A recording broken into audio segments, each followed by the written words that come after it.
The hotel staff blocked me from my stepsister's wedding. You're not on the list. She was laughing at me from inside. I never expected to be turned away from my own stepsister's wedding. I'm not some uninvited ex or estranged cousin. I'm family. At least, I thought I was. My name is Aiden Blake, 32. My stepsister, Vivian, was marrying my best friend this past Saturday. Her big, extravagant day. I wasn't thrilled about it. Vivian and I have always had a rocky, passive-aggressive kind of siblinghood, but I showed up civil, clean-shaven, suited up, and with a crystal wine decanter they'd actually registered for. The venue was some sprawling countryside estate, the kind that has ivy-covered pillars and catered finger food that costs more than rent. I walked up to the grand white tent, expecting to be greeted by someone with a smile. Instead, I got a clipboard and a cold stare. Name? The woman asked, monotone, as if reciting a script from customer service hell. Aiden Blake. I'm with the family. She clicked through her list. Scroll, then a pause. You're not listed, she said flatly. My stomach flipped. There must be a mistake. Vivian is my stepsister. Just then, the devil herself appeared, Vivian. She practically glowed, dripping in lace and pearls and arrogance. She glanced at me, feigned surprise, and then turned to the clipboard lady with the fakest smile you've ever seen. Oh, Aiden. Right. We had to keep the numbers tight. You know how it is, she said, tone syrupy enough to rot teeth. I stared at her. Seriously? I'm your stepbrother. She adjusted her veil like a tiara and said, step-family is different. Then came the real dagger, slid in with surgical precision. You weren't really involved in the planning, were you? Before I could even respond, she turned on her heel and vanished into the tent. No apology. No explanation.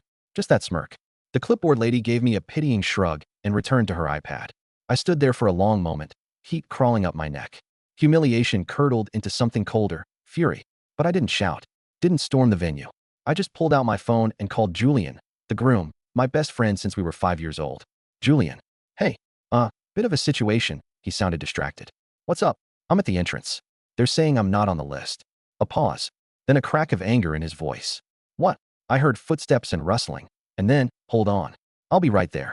Minutes later, Julian came charging out of the tent like a man on fire, tuxedo half-buttoned, hair wild, tie dangling. He looked ready to commit murder. Aiden, what the hell is going on? I laid it out for him. Vivian's smirk, the not on the list nonsense, the passive-aggressive dismissal. Julian's jaw clenched tighter with each word. Then he pulled out his phone, fingers flying. He paced while the phone rang. Vivian. No, don't talk. Listen. Aiden's at the entrance. You told him he's not on the list? My best friend. You uninvited my best friend. He turned away slightly. No, I don't care what excuse you. Are you kidding me right now? You know what? No. I'm done. We're done. He hung up and looked at me, his eyes storm dark. This wedding is off. I blinked. Wait, what? Julian exhaled sharply. If she thinks this kind of petty, controlling bullshit is okay now, what the hell am I marrying into? Julian, I mean it. If she can humiliate my best friend like that, today of all days, then what else is she capable of? He turned, tugged off his tie, and muttered, come on. And just like that, the groom walked out of his own wedding, with me. The next morning, my inbox looked like a war zone. Emails. Dozens of them. Vivian. Her mother, Denise. Even a few of the bridesmaids. All blaming me. You destroyed everything. You should have just left quietly. He was stressed. He would have come back if you hadn't interfered. I was apparently the villain in this story, the meddler who couldn't stand to see Vivian happy. But what none of them wanted to admit was that I hadn't raised my voice. I hadn't caused a scene. All I'd done was call my best friend. Drama? No. That came from their side. All I did was show up. And the best part? This wasn't even close to over. Because if they thought I was the kind of guy to fade into the background, to swallow that humiliation and move on, they were dead wrong. I don't do revenge with fire and noise. I do precision. I do silence. I let people bury themselves with their own stupidity. And Vivian had just handed me the shovel. 2 days after the implosion of Vivian's wedding, my inbox was still hemorrhaging rage. Denise, Vivian's mother and self-appointed queen of emotional blackmail, sent a 2,000-word manifesto. Apparently, I had always been jealous of Vivian. According to her, I'd sabotaged the wedding because I couldn't bear to see my stepsister happy and thriving. She wrote like I was some deranged villain out of a Hallmark movie turned horror flick. I didn't respond. Didn't need to. Because that same morning, Julian called me. He sounded lighter, like someone who'd just escaped a burning building. Mate, he said, I owe you. No, you don't.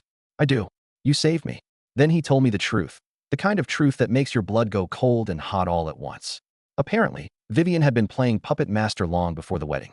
She'd been hiding invoices from Julian, lying about vendor payments. Told multiple small businesses that they'd get exposure instead of actual money. She had stiffed a florist, guilt-tripped a DJ into dropping his fee and tried to get a professional photographer to do the job at a discount because she was an influencer. Julian had no idea, and when he started asking questions post-breakup, more skeletons tumbled out of Vivian's ivory closet. Even worse, one of her bridesmaids, Chloe, admitted to Julian that Vivian had been bad-mouthing his family behind his back for months, calling them trashy, simple, and useless during dress fittings. Chloe had screenshots. The wedding wasn't just doomed. It had been cursed from the start. Julian moved into my apartment for a bit. We reverted to our 20-something selves, video games, beer, pizza, and a shared understanding that we both dodged a nuclear warhead dressed in white satin. Meanwhile, Vivian went on a PR rampage. Her social media became a carousel of curated heartbreak, black and white selfies, captioned with quotes about betrayal and removing toxic people. Her followers, unaware of the real story, flocked to her defense. But then came Raj. Raj is an old uni friend of both Julian and me. He's charming, funny, and terrifyingly well-connected. He'd been invited to the wedding. Vivian liked to show off their diverse friend group. He saw everything go down at the venue. Saw Julian storm out. Saw me left outside like a pariah. Raj started talking. Quietly, strategically. A word here, a side comment there. Suddenly, people in Vivian's social circle began questioning the narrative, especially when Raj told them that Julian had called off the wedding because Vivian uninvited his best friend. That it wasn't just a tiff, it was betrayal. Then I made my move. Remember that crystal decanter I bought, the one off their registry? The one Vivian would have poured overpriced wine into for Instagram photos. I gave it to Julian. It now sits on his desk, a gleaming glass middle finger to the life he almost chose. Then came the coup de grace. Vivian had hired this high-end wedding photographer, someone with a massive following, known for fairy tale-like edits and dreamy soft focus. A few sneak peeks had gone up on their profile the day before the wedding. I sent them a message. Calm, polite. Just a note explaining that the wedding was canceled because the groom had called it off due to serious issues with the bride's behavior. I didn't ask them to do anything. Just informed. The photos vanished within hours. No explanation. Just gone. Vivian lost her perfect fairy tale shots. No golden hour glow. No first look magic. No framed memories to Photoshop into perfection. She was furious. Carol, sorry, Denise, showed up at my door the next day, pounding like a cop with a warrant. Her mascara was running, and she was crying loud enough to wake the dead. Aiden, please, you have to fix this. Talk to Julian. Convince him. Vivian's life is ruined. Ruined. I stared at her through the crack in the door. You and your daughter tried to erase me. She blinked.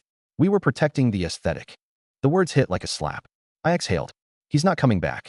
And even if he did, I wouldn't lift a finger to help you. She started sobbing again, louder this time, as if drama could substitute for accountability.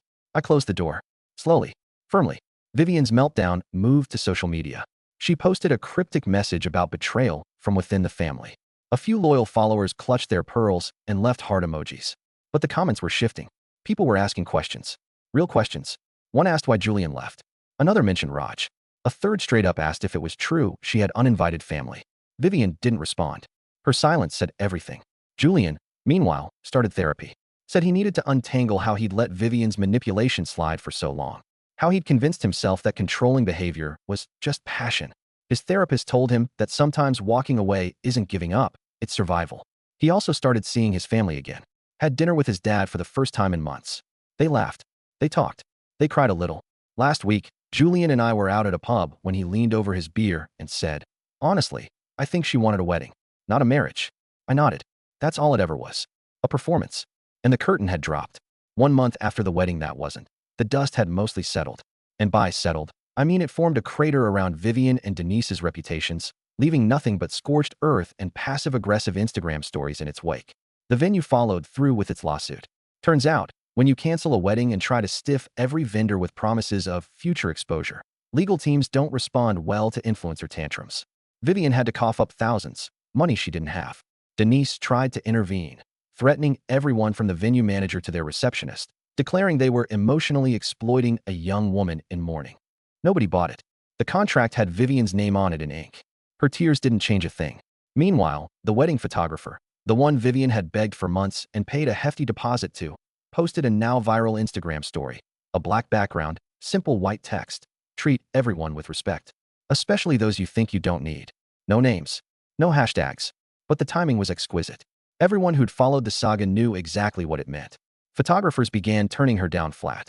Word spreads quickly in creative circles, especially about nightmare clients. Those who didn't outright refuse quoted her absurdly high fees, clearly just to make her walk away. Her dream of recreating the wedding in a styled shoot. Dead. Her social media began crumbling, too. She posted increasingly cryptic captions. Sometimes the people closest to you are the ones holding the knife. Betrayal is a circle. It always comes back around. But gone were the curated pics of lattes and luxury linens. Her feed was a wasteland of poorly lit selfies and sobbing filters. The support? Dwindling. Even her once loyal bridesmaids were jumping ship. Chloe left a comment that read, "Sometimes it takes a disaster to show you someone's true colors." The others either unfollowed or quietly distanced themselves. Denise tried to rebuild bridges by inviting everyone to brunch. Only one person showed up, and even she left early. Meanwhile, Raj continued his soft diplomacy. Every now and then, he'd post a photo from a casual hangout with Julian, tagging me, or captioning it with things like, "Surround yourself with real ones." No shade, just enough sunlight to show where the shadows used to be. Julian was thriving. He got a new apartment, started a new hobby, pottery, of all things. There's something therapeutic about smashing the bad ones and starting over, he'd joke. He even started dating someone, Maya, a barista/grad student who laughed at his jokes and asked questions about his life. More importantly, she asked about me. "Your best friend's really protective of you," she told him once, smiling over coffee. "That's rare." He nodded. "He's the reason I didn't marry a PR disaster in heels. I won't pretend I didn't feel vindicated. I did. But it wasn't revenge I wanted. Not really. I just wanted truth to breathe. And for once, it had room to stretch." Denise still tries to needle her way into our lives. I've had 3 more voicemails since last week, each one escalating. The last one included a threat to go to the media and tell her side of the story. I saved it, just in case, then blocked her. Vivian. She's vanished from our world like a disgraced monarch forced into exile. Her once bustling social calendar is now eerily quiet. I hear things through the grapevine. She's still blaming everyone but herself. Apparently, I'm the puppet master who engineered the downfall of her future. But the truth is, I didn't have to engineer anything. She built that castle of lies herself. All I did was refuse to kneel at the door. The crystal decanter still sits on Julian's desk. Sometimes we drink from it during game nights, just for the symbolism. One night, after a particularly brutal round of Mario Kart, Julian lifted the glass and said, "To clarity." "To consequences," I replied. We clinked. As for me, life is quieter now. Better. There's peace in knowing that I didn't yell, didn't scream, didn't punch walls, or air grievances with hashtags. I just stood still, told the truth, and let the chips fall. And fall they did. Vivian and Denise tried to write me out of the story. They forgot I had the pen.